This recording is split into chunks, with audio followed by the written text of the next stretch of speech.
Facebook Thursday. We're not here on Friday. Today is Thursday because this weekend is the Independence Day here in the United States. It is the 4th of July. And we're very excited about being able to celebrate. It has been quite a year for the United States and across the country and across the globe. There's been a lot of stuff going on. So we now get the opportunity to celebrate our independence here in the United States. So today, I thought it would be a great idea for us to talk about some of the stuff that's going on in the United States as far as the healthcare system is concerned. In our previous videos, we've talked a little bit about some of the statistics as far as men's health is concerned, about health in general. And so today, let's take a look at some of the statistics as far as the United States is concerned. So every year, or majority of the years, the United States gets classified based on their healthcare system and how well they perform as far as keeping their citizens healthy. And many of these studies, once again, have been going on for years and years and years and have tracked how, in fact, many countries across the globe have been doing. Most of the studies are taken in regards to either the top 11 countries or the top 36 countries in the world as far as different GDP, size, wealth, things along those lines. They try to create at least a level playing field as much as possible. However, with 36 countries, that can be pretty tough to do. So we came up with, once again, a couple interesting statistics as far as how the United States ranks. So we're number one in a lot of statistics. Yay, which for most of us would think that's great. Unfortunately, it really isn't necessarily the way. The United States is number one as far as healthcare spending is concerned. We spend more on healthcare than any other country does. So in theory, that should make us number one as far as things like life expectancy. So where do you think that put us as far as life expectancy? Theoretically, yeah, we should be the healthiest, longest living people in the world, right? We should be. Yeah. However, unfortunately, we were actually dead last. Oh. Out of 36 countries, our life expectancy was 78 years, and that's pretty low. Sweden was number one at 83. 5 years. 5 years of differential between the two. That's quite a bit. I know I'd like to live 5 years longer. I'm sure you would. When that statistic breaks down, we can actually break it down a little bit more as far as ethnicity is concerned as well. In the black population, that number is reduced even lower than that, 78%. The white population is right in the middle, and actually Hispanic population has the best likelihood of living here in the United States at 81 years, which is fantastic. Once again, 3 years above that average. So, like I said, there's some good numbers there, but overall, as the United States is concerned, based on the money that we spend, that is unfortunately pretty low. We're also number one in a couple other categories. Next one that we're number one is obesity. Not a big surprise. Once again, a lot of us have heard this category before, that number one out of 36 countries. This is a large number. I know many people like myself struggle to name 36 countries. Imagine being the last on that list. So this is a big one when we talk about overall health and well-being. As far as mortality is concerned, people who are obese have shown to have, once again, lowered life expectancy. Really important for us to work on that number. However, we're not all bad in all categories. We're also number one in another category, and that's actually survival from breast cancer. Now, this is really interesting to me because the United States is also very, very high on screenings and preventative measures as far as breast cancer is concerned.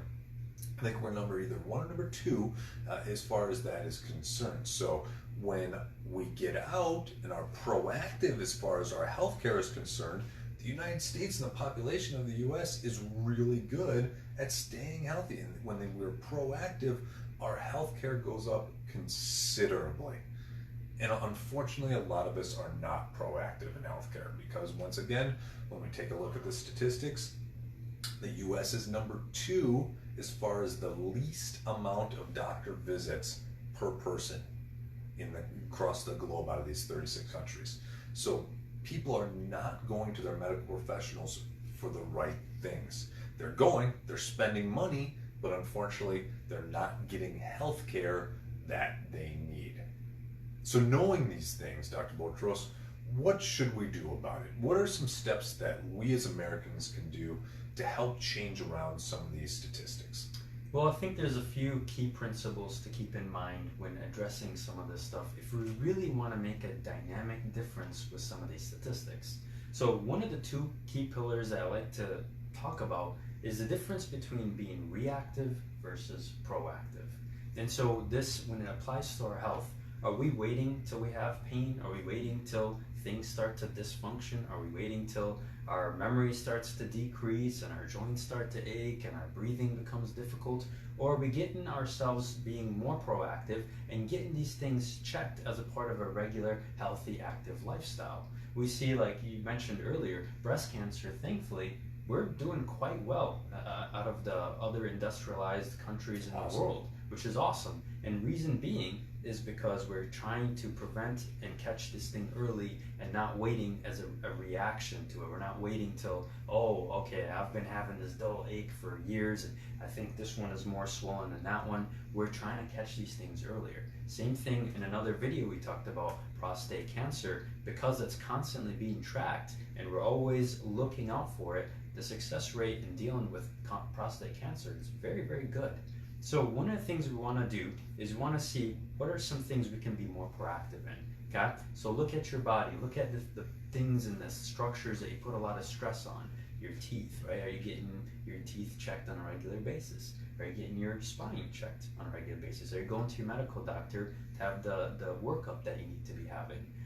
Those are good questions to ask yourself to make sure that you're paying attention to things before they become problematic, as opposed to catching it early as opposed to responding to it later on. Another thing that I think is important too is realizing that you would think that you would be spending more money if you're constantly checking these things. And the reality is, one of the reasons we spend so much on our healthcare and yet we're not ranked anywhere near that top 10 is because when we wait till it's a problem, it's way harder to fix. So think of your car. I'm not a car guy, but I will tell you this. One thing I know about cars, you should probably check the oil and change it every 10,000 miles or a few months, okay? Now that is usually between 10 to 30 bucks, depends on who you know and where you go. But if you don't do that, and if you ignore that, it can mess up the engine and it can do a lot of different things that can cost hundreds or even thousands of dollars,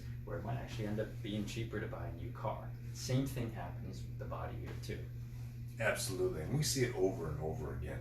If we can take simple preventative measures, they're far less expensive, less time consuming, better quality of life than, once again, waiting till it's already broken down and then trying to rebuild it.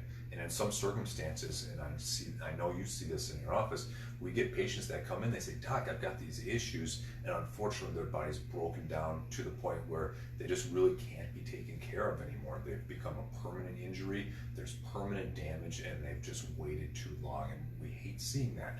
We always want our patients to live the most successful, happy lives, and the way to do it is be able to catch these issues and get them taken care of before they become more severe, long-term, permanent problems. Once again, as far as chronic issues, obesity is such a big one that we talked about. We talked about smoking and lung issues, and we talked about not smoking.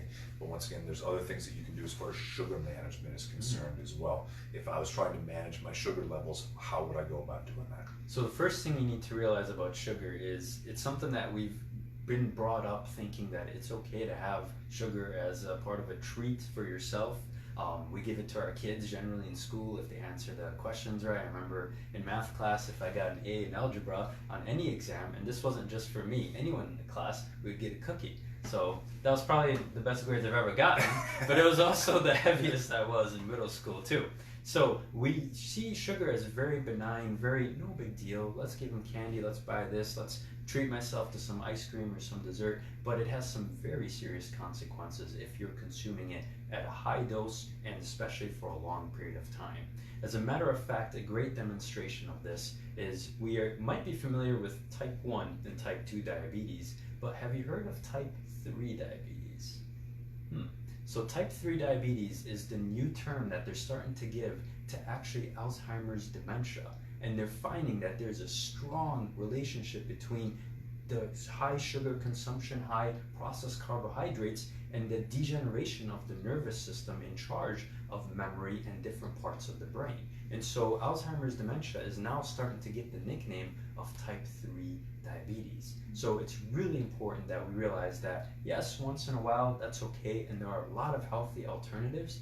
Fruits are a good natural source of sugar. Honey is a really good one. So in case you don't know, this man is a beekeeper on the side as well.